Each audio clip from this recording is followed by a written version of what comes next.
하나님의 사람 시리즈에 이제 이어서 이제 요셉 두 번째 편입니다. 오늘 제목은 감옥에서도입니다. 감옥에서도. 지난 시간에는 구덩이라는 제목을 나눴습니다. 그래서 그 구덩이에서 그 모든 시간 가운데 하나님의 이름이 보이지 않았고 들리지 않았고 요셉은 그 알 수 없는 고난 가운데 놓여 있었음을 우리는 보았습니다. 그리고 그 요셉이요 이제 어떻게 하고 있어요? 감옥에 팔려가다가 끝났어요. 종으로 팔려가다가. 그리고 그 종으로 팔려간 그 요셉이 이제 우리가 오늘 읽은 이 본문에서 다시 등장하게 되죠. 요셉은 지금 어떤 상황입니까? 형들에게 팔렸어요. 버림받았어요. 그리고 낯선 땅으로 끌려왔습니다. 우리가 요셉 이야기를 들을 때 사람들은 흔히 이렇게 기억할 수 있습니다. 고난을 이겨내고 총리가 된 사람. 그런데 오늘 본문 속의 요셉은요, 총리가 되려면 아직 한참 멀었습니다. 그는 종이에요, 종. 그리고 그는 거기다가 어떻게까지 되냐? 억울하지만 어찌됐던 저찌됐던 죄수가 됩니다. 그리고 이런 상황을 스데반은 이제 성령이 충만하여서 설교를 할 때에 그때 이 장면을 이렇게 표현했습니다. 여러 조상이 요셉을 시기하여 애굽에 팔았더니 하나님이 그와 함께 계셨다라고 사도행전에서 그렇게 말씀을 선포합니다. 근데 한 문장 안에 뭐가 같이 있어요? 팔았다와 함께 계셔가 나란히 있습니다.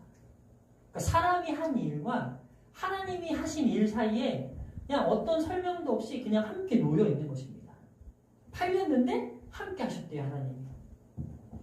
어떻게 보면 고난이라는 것과 또 함께 하신 하나님, 임마누엘의 하나님은 따로 존재하는 것이 아닌 것입니다. 근데 우리는 때로 어떠냐? 종종 고난에 가려서 함께 하시는 하나님, 임마누엘 하나님을 보지 못하고 때로는 어떤 평안이나 기쁨이나 즐거움에 가려서 나와 함께 하시는 하나님의 그 은혜를 함께 하고 계시다는 것을 잊어버릴 때가 있습니다. 놓치는 거죠. 그리고 지난주 구덩이 속에서 우리는 무엇을 보았었습니까? 우리가 그때 어떠한 메시지, 어떠한 교훈을 나누지 않고 그저 그 상황 속에서 마치 드라마가 1편이 끝나고 2편 하는 것처럼 우리는 그 결론을 모르는 채 그 1편의 이야기에서 끝났습니다. 그 1편의 이야기가 끝나면서 우리가 그때 얘기했던 건 뭐냐면 우리는 모른다라는 거예요. 요셉이 왜 이렇게 됐는지, 요셉이 어떠한 심정인지 모른다라는 거예요. 그런데 오늘 보면 적어도 이 순간만큼은 뭘 보여주고 있냐? 지난 구덩이에서 시간, 종으로 팔리는 그 시간에는 하나님의 이름이 나타나지 않았고 도대체 왜 이런 상황이고 하나님이 이것을 어떻게 보고 계시는가에 대해서 나오진 않지만 오늘 본문에서 뭘 알 수 있냐? 하나님, 즉 함께 하시는 하나님이신 임마누엘의 하나님이 고난이라는 이 순간, 팔린 이 시기와 함께 하고 있다는 것, 공존할 수 있다는 것을 우리에게 보여주고 있습니다. 요셉은요, 애굽으로 팔려갔어요. 근데 누구에게 이제는 보디발, 바로의 신하이죠. 친위 대장이죠. 보디발이 애굽 노예로 팔려온 이 요셉을 샀습니다. 성경은 이렇게 얘기합니다. 여호와께서 요셉과 함께 하심으로 그가 형통한 자가 되었다라고 말합니다. 형통한 자예요. 형통한 자. 형통한 자. 그런데 형통한 자인 이 요셉의 신분은 뭐예요? 종이에요. 노예예요. 노예. 이 문장 어디에도 그의 신분이 바뀌었다는 말이 없어요. 그리고 3절을 보니까 보디발은 그를 지켜봅니다. 날마다 그가 하는 일을 봐요. 요셉이라는 사람이 어떤 사람인가? 저 히브리 노예가 어떻게 일하는가? 그 3절에 대해서 그렇게도 얘기합니다. 여호와께서 그와 함께 하신다는 것을 보았대요. 보며 여호와께서 그의 범사에 형통하게 하심을 보았대요. 보디발이 그걸 봤대요. 뭘로 알 수 있었을까? 뭘로 알 수 있었다라고 나와 있지는 않아요. 다만 보디발의 마음이 든 거예요. 보디발의 눈에 그 모습이, 요셉이라는 사람이 눈이 들어온 거예요. 근데 그 눈에 들어온 게 뭐와 연결된 거예요? 그의 신앙과 연결된 거예요. 저 이브리 사람, 저 요셉, 저 존, 저 노예가 저가 믿는 그 하나님과 함께하고 있구나. 기도를 했었을까요? 말씀을 봤었을까요? 잘 모르겠습니다.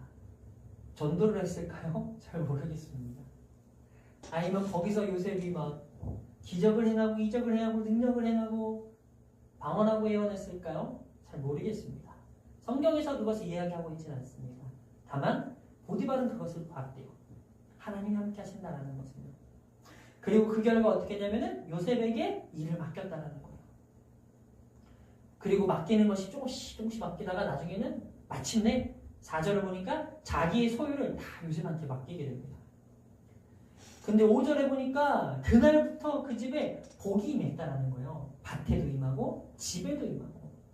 그럼 6절에 보니까 보디발은 이제 요셉이 하는 일에 간섭하지 않기 시작했대요. 단 자신이 먹는 음식 외에, 음식은 이제 보디발이 이제 직접 다른 사람을 통해 챙겼겠죠. 그리고 나머지의 것은 이제 요셉에게 맡겼어요. 근데 여전히 요셉은 종이었습니다. 우리가 그렇게 생각해 봐야 돼요. 여전히 종이었어요. 여전히 노예였어요. 물론 이 이야기에 집중하고 몰입하고 결론을 알고 보면 그럼 그렇지. 역시 요셉이 형통하구나 라고 말할 수 있는데, 근데 이 상황 가운데 있고 우리가 이것을 지켜본 이 이야기, 그 다음 이야기를 모르는 채로 이 이야기에 집중한다면 우리는 물음표를 던져야 됩니다. 이게 진짜 형통한 게 맞을까? 형통하다는 게 뭐지? 그리고 이야기는 계속됩니다. 7절에 보니까 보디발의 아내가요, 요셉의 마음에 드는 거예요. 왜냐면은 요셉의 용모가 꽤 괜찮았습니다. 성경이 그렇게 기록하고 있습니다. 6절에 보니까 요셉은 용모가 빼어나고 아름다웠대요. 그녀는 날마다 요셉에게 막 해요. 나랑 같이 동침하자. 근데 이제 요셉은 거절합니다. 내가 어찌 이 악을 행하겠습니까? 내가 어떻게 하나님께 죄를 짓겠습니까? 라는 거예요. 근데 여기서 엿볼 수 있는 거예요. 요셉의 언어에 하나님이 있었던 거예요. 단지 세상의 기준이나 사람에게 잘 보이기 위함이 아니라 요셉의 언어에 그것이 있었습니다. 요셉은 하나님께 죄짓지 않겠습니다. 내가 우리 주인에게 죄짓지 않겠습니다. 내가 당신에게 이 큰 악을 행하지 않겠습니다라고 하지만 이 여인은 계속해서 유혹합니다. 그러면서 11절에서 12절을 보니까 이제 어느 날 보디발이 집에 없고 집에 아무도 없을 때 그녀가 탁 요셉의 옷을 잡아요. 요셉은 진짜 큰일 났다 싶어갖고 옷을 막 뿌리치고 옷을 벗어놓고서는 막 도망쳐 나왔어요. 옷이에요, 옷. 이제 그 옷은 누구의 손에 들렸어요? 그 나쁜 여자 손에 들린 거예요. 이제 그 집안 사람을 불러요. 야, 모여라 얘들아. 우리 주인이 저 히브리 사람을 데리고 왔는데 그가 나를 희롱했어. 우리를 희롱했어. 나랑 동침하고자 해서 나한테 왔다니까? 들어오려고 했다니까? 내가 크게 소리 질렀어. 그가 깜짝 놀라서 도망가더라? 근데 그 옷은 못 챙기고 도망가서 내가 이렇게 증거를 잡았잖아. 거짓말하기 시작합니다. 그리고 그 옷을 이제 두고서는 남편이 오기를 기다리는 거예요. 보디발이 돌아와요. 이제 그녀는 같은 말을 반복합니다. 이래했습니다. 같은 거짓말을 2번이나 반복하는 것입니다. 뭐를 위해서? 그냥 나를 위해서. 요셉이 어떠한 자인지를 알아보지 못하는 거예요. 그의 형통함을 알아보지 못하는 거예요. 보디발은 노합니다. 요셉을 믿어줄 만도 한데 그의 형통함을, 하나님이 그의 하는 일에 그의 범사에 형통하게 하심을 보았던 보디발이지만 보디발은 중요하지 않아요. 요셉을 옥에 넣습니다. 거긴 어디냐면 왕의 제수들이 갇힌 곳. 그냥 감옥도 아니고 완전 특수 감옥인 거죠. 이제 요셉은 더 이상 종이 아니라 이제는 죄수가 되었어요. 사실 따지고 보면 노예이면서 죄수인 거죠. 죄수이면서 여전히 노예인 거고. 요셉은 분명 하나님께서 형통하다고 했습니다. 요셉은 지금 형통하고 있습니까? 죄수복을 입게 된 자신에게 자유가 없었던 요셉, 억울함을 겪은 요셉, 나를 믿어준다 했었지만 정작 중요한 순간 나를 믿어주지 않은 억울한 상황을 겪은 그 요셉, 그리고 결국에는 그로 인해 죄수복을 입게 된 요셉,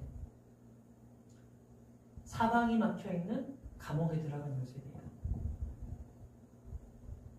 그런 요셉에게 형통함은 도대체 무엇을 이야기하고 있는가? 오늘 아침까지요, 요셉은요, 이제 그가 관리하던 집, 그의 모든 소유, 보디발에게 받던 그 모든 신임이 하루아침에 사라져버린 거예요. 남은 것은 이제 없는 거죠. 사실 어떻게 보면 잃을 게 없었던 자인데 이제 진짜 마이너스 인생이 된 거예요. 요셉에게 남은 건 그냥 이 사방 막혀있는 벽, 보이지 않는 미래, 구덩이의 그 시간이 떠올랐을 것 같아요. 그리고 노예로 팔려오면서 정말 어떠한 데에 실려서 노예로서 그가 팔려왔을지 모르겠지만 그 좁은 공간 안에 마치 요셉의 인생을 대변해주는, 보이지 않고 방법이 없고 답이 없는 그런 상황. 그런데 성경은 여기서 같은 문장을 또 씁니다. 39장 21절. 여호와께서 요셉과 함께 하시고, 하나님이 요셉이랑 함께 하신다는 문장을, 그 단어를 또 굳이 또 쓰고 있습니다. 그에게 인자를 더하사. 간수장에게 뭐까지 하냐면 은혜까지 받게 했대요. 함께, 인자, 은혜.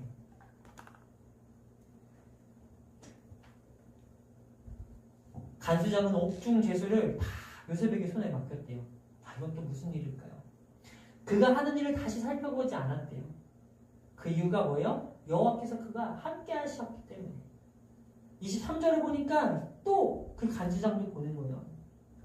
간수장은 그의 손에 맡긴 것이 무엇이든지 살펴보지 아니하였으니 이는 여호와께서 요셉과 함께 하십니다. 여호와께서 그를 범사에 형통하게 하셨다라고 말합니다. 형통하게 하셨다. 근데 요셉은 억울함이 풀리지도 않았고 죄수예요. 근데 제가 이 장면을 묵상하고 또 준비하면서 보게 되는 것이 있습니다. 사람들은 요셉을 보고 다윗을 보고 많은 성경 인물을 보고 이렇게 얘기합니다. 왜 요셉이 형통할 수 있었냐라고 했을 때 그가 성실했기 때문이다 라고 말합니다. 하늘은 스스로 돕는 자를 돕는다 라고 말합니다. 그쵸? 성경에는 그 문장이 결코 써있지 않습니다. 근데 맞는 말이죠. 근데 이것을 맞다고 해서 이것을 진리처럼 여기면 안 됩니다. 왜요? 마치 이것은 반은 맞고 반은 틀리기 때문이에요. 성실했기 때문이다 그러면 그래서 하나님이 복을 줬다라고 하면 이것은 뭐예요? 조건부적인 게 또 되는 거예요. 역사는 반복된 적, 그쵸? 우리의 신앙의 선배들이요, 이제 청교도들, 그리고 그 시대의 개혁주의자들도 그런 같은 생각을 가졌습니다. 그래서 그들도 뭘 하려고 했냐면은 자신의 믿음을, 우리들의 믿음을, 누군가의 믿음을 확인하려고 했습니다. 처음에 시작은 좋았어요. 왜 믿음을 확인하려고 하면은 우리가 정말 구원받는 게 맞는가? 구원의 확신과 무엇을 통해 구원받은 것을 확인할 수 있는가에 대한 부분을 보기 위해서였어요. 그래서 그때 그들이 보게 된 가치 중에 하나는 뭐냐면 바로 근면과 성실이었습니다. 근면과 성실하는 덕목이 그 시대의 공기와 맞물렸어요. 왜냐하면 그때는 이제 산업화가 일어나기 시작하고 그러면서 이제 어떤 그 노는 거, 귀족들의 문화나 이런 거, 신분의 문화가 무너지기 시작하고 이제는 정말 성실한 자가, 근면한 자가 오락에 빠지는 것이 아니라 정말 이렇게 하나님과 함께 한다는 것을 뭘로 증명했어요? 성실과 근면이라는 그런 것으로 그들이 어떤 그 금욕주의라고 하죠. 청교도들은 금욕주의로서 그 시대의 공기가 맞물렸던 거예요. 시작은 좋았는데 근데 주객이 바뀌게 됩니다. 어느새 그것은 은혜에 대한 반응으로서 이해하는 것이 아니라 그 자체가 은혜 자체라는 것은 성실하다, 근면하다, 아, 이 사람에게 은혜가 있다. 그 증거가 있다라고 포장되기 시작했습니다. 그 시도는 선했지만 그래서 그 결과 이 청교도들이 겪게 된 오류가 뭐였냐면 크게 양극단으로 갈라지는 거예요. 왜냐면 어떠한 사람들은 교만해지기 시작했습니다. 근데 어떤 사람들은 절망의 자리에 빠지기 시작했습니다. 근데 대부분은 어떠냐면은 절망과 교만 사이를 오고 가는 거예요. 왜요? 삶이 잘 풀릴 때는 스스로를 은혜 받은 자라서 안심이고요. 그리고 삶이 흔들릴 때는 내가 마치 버림받은 것은 아닌지 여기면서 두려워하게 됐다라는 거예요. 그래서 우리는 이 순서를 분명하게 한번 정리해야 된다는 거예요. 우리의 믿음의 척도는 근면과 성실이 아니라는 거예요. 무엇을 통해 확인해야 된다? 예수 그리스도를 주로 바라보고 있는가? 하나님을 나의 주로 고백하고 있는가? 이것이 우리의 먼저 되어야 할 줄로 믿습니다. 오늘 본문에서도 그 순서가 분명하게 드러납니다. 그의 성실함이 하나님의 인자하심을 불러낸 것이 아니라 하나님의 인자하심이 그를 먼저 붙들었다라는 거예요. 물론 요셉에게 있어서의 어떤 그 성실함이나 성경에서 그가 성실했다가 나와 있지는 않아요. 근데 우리는 그것을 유추해 볼 수 있죠. 아, 그가 하는 일에 있어서 성실했겠구나. 깨끗했겠구나. 자기의 이익을 추구하지 않았겠구나. 우리가 이것을 빗대어 볼 수 있죠. 그것은 하나의 은혜의 열매로 이해해야 한다는 거예요. 오늘 본문 안에서도 그것을 이야기하고 있고 우리는 그래서 이 요셉에 대해서 이해할 때 성경의 인물에 대해서 이해할 때 이것을 하나의 교훈으로서 받아들이면 이것은 반쪽짜리가 될 수 있다는 것입니다. 항상 우리는 이것을 통해 그 순서가 뒤바뀌지 아니하도록 예수 그리스도를 바라보는 것이 먼저다. 우리를 온전케 하는 것은 예수 그리스도라는 것을 기억하시고 고백할 수 있기를 바랍니다. 그리고 형통이라는 단어의 의미를 찾아봤습니다. 이 형통이라는 단어는 원래 뜻을 보니까 밀고 나간다라는 뜻을 갖고 있습니다.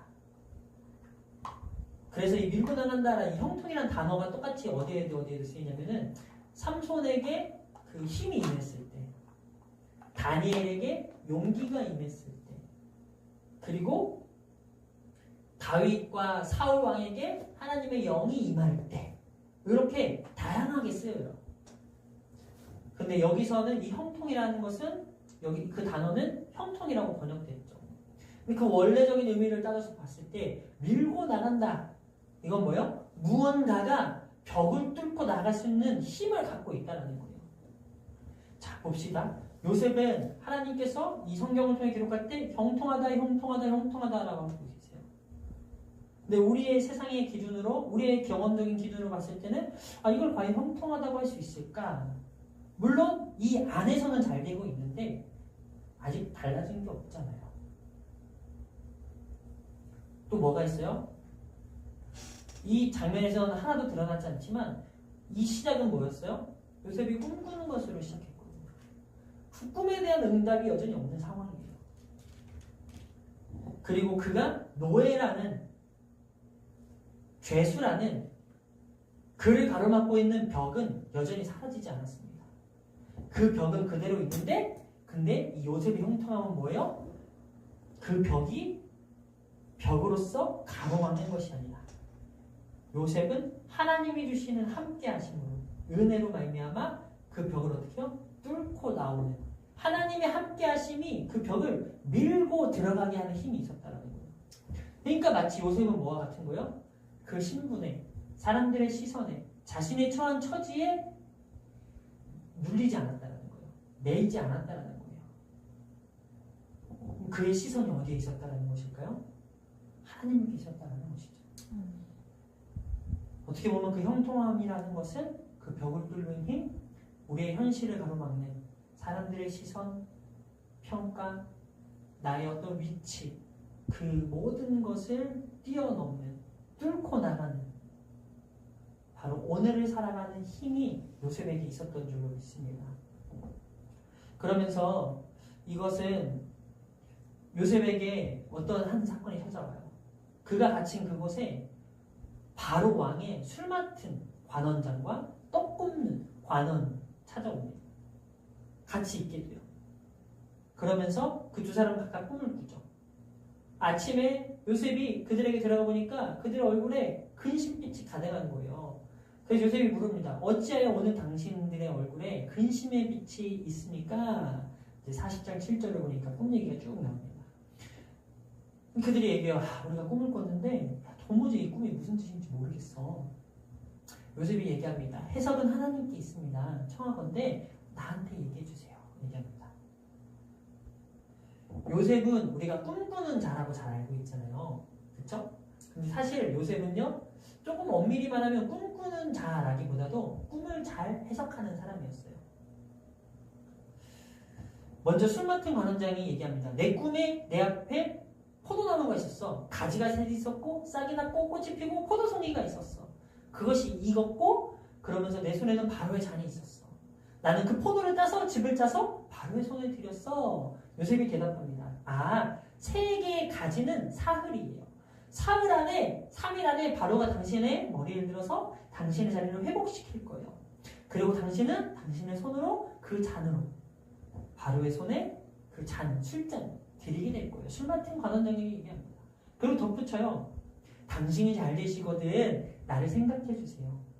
내 사정을 바로에게 알려주세요. 이 집에서 나를 건져내 주세요. 라고 말합니다. 그러면서 15절에 그렇게 얘기해요. 나는 히브리 땅에서 끌려온 사람인데 나는요 여기서요 옥에 갇힐 만한 일은 하지 않았어요. 라고 나의 억울함을 풀어달라고 호소해달라고 얘기합니다. 옆에서 그 떡 굽는 관원장이 들으니까 아주 좋은 해석인 거예요. 그래서 나도 꿈을 꿨거든. 나는 흰떡 세 광주리가 있었어. 내 머리에 있었다. 근데 그 맨 윗광주리에는 바로 왕을 위해 구운 음식들이 여러 가지 있었어. 근데 새들이 날아왔거든. 그 새들이 그걸 먹었어. 요셉이 이제 그 꿈 얘기를 듣고 대답합니다. 그 세 광주리도요 사흘입니다. 이 3일 안에 바로가 당신의 머리를 들게 할 것인데 근데 그것은 당신을 나무에 매단다는 뜻이에요. 새들이 당신의 살을 뜯어먹게 될 것입니다. 같은 3일이지만 다른 결말에 대해서 요셉이 얘기합니다. 그리고 실제로 사흘째 되는 날 바로의 생일이 되었고 바로가 술 맡은 관원장은 회복시켜요. 근데 떡 굽는 관원장은 요셉의 해석대로 나무에 매달려 죽게 됩니다. 요셉의 말대로 정확하게 이루어졌어요. 그러나 술 맡은 관원장은요 요셉을 기억하지 못하고 그를 잊어버리게 됩니다. 잊혀져요. 오늘 말씀의 제목은요 구덩이. 저번 주에는 구덩이, 이번 주는 감옥. 근데 뒤에 조사가 붙습니다. 감옥에서도. 구덩이에서는 하나님이 안 계신 것 같았는데 감옥에서도 요셉은 또 혼자 느껴지게 됩니다. 감옥에서도. 근데요 다른 것이 있다면은 감옥에서는 하나님이 계셨다라는 단어들이 계속 나온다는 거예요. 그럼 뭐요? 하나님은 요셉을 기억하고 있는데 사람들은 그를 잊어버렸다라는 거예요. 침묵도 있고요. 잊혀짐도 있습니다. 그리고 이 장면이 진행되면서 그 어디에도 상황이 바뀌었단 말은 없습니다. 여전히 억울하고요. 여전히 풀리지 않은 오해 가운데 있습니다. 내 편이라고 믿었던 사람들이 침묵합니다. 모두가 나를 잊어가는 것만 같은 자리에 요셉이 있고요. 어때요? 보통 그러면 절망이라는 것, 낙심이라는 것들은 우리 안에 있을 때 이런 얼굴을 하고 우리를 찾아온다는 거예요. 우리에게도 이런 잊혀진 자리가 있지는 않습니까? 이제 오늘 우리가 읽는 이 본문은 여기서 끝나게 됩니다. 요셉은 여전히 감옥에 있고요. 그리고 그 다음 장, 이제 우리가 다음 주에 볼 41장 1절에 이런 말이 나옵니다. 만 2년 후에 2년 동안 잊혀졌다는 거예요. 까먹은 수준을 넘어선 거죠. 정말 잊어버린 거죠. 만 2년 후에. 예고편이겠죠? 만 2년 후에 무슨 일이 일어날까 봅니다. 우리는 한번 생각해 봐야 돼요. 잊혀져 있는 이 요셉. 하나님이 함께한다 하셨고 형통하다 했던 그 요셉. 요셉은 그 과정 속에서 과연 무엇을 바랬을까요? 이 상황이 끝나기를 바랐을까? 아니면 그저 이 순간에도 함께 계신 그분으로 충분하다 여겼을까? 물론 본문에는 이것은 나오지 않습니다. 물론 어떤 교훈을 위하여서는 이 부분에 대해서 얼마든지 이랬습니다, 저랬습니다, 그럴 것입니다, 저럴 것입니다 라고 말할 수 있을 거예요. 다만 저희는 이 요셉 편을 다루면서 우리가 이 이야기의 흐름까지만 거기까지만 보고 거기까지만 생각하고 그 안에서 우리가 질문을 가지고 우리가 그 안에서 답을 찾아봤으면 좋겠습니다. 그렇다면 이제 우리는 요셉이 그 상황에서 요셉은 과연 뭘 바랬을까? 곧 무엇을 기도했을까를 상상해 봤으면 좋겠습니다. 그것을 이어서 그렇다면 우리는 나에게 처해져 있는 지금 상황 가운데 나는 무엇을 바라고 있는가? 무엇을 기도하고 있는가를 우리가 한번 살펴보았으면 좋겠습니다. 형통이라는 것은 뚫고 나가는 힘에서 시작된 단어라고 했습니다. 어쩌면 오늘 우리가 드릴 수 있는 가장 정직한 기도는 그것이 회개가 됐든 감사가 되었든 아니면 어떤 결단이든 하물며 어떤 풀리지 않는 나의 그 질문을 가지고 나아가게 되든 하나님이 함께 하시는 그 과정 가운데 우리의 그 기도 자체가 아마도 우리 앞에 있는 이 벽을 뚫고 나가게 되는 하나의 몸짓이 될 수 있을지 모릅니다. 요셉이 무엇을 바랬을까? 요셉이 무엇을 기도했을까? 그리고 오늘 우리가 때로는 억울하고 때로는 풀리지 않는 오해가 있고 때로는 내 편이라 믿었던 사람이 침묵하기도 하고 때로는 모두가 나를 잊어가고 있는 것 같은 그런 자리에 놓여 있는 우리의 삶이 그렇잖아요. 그런 우리의 삶 가운데 그렇다면 우리는 무엇을 바라야 하고 무엇을 기도해야 하는가를 오늘 함께 기도해 보았으면 좋겠습니다.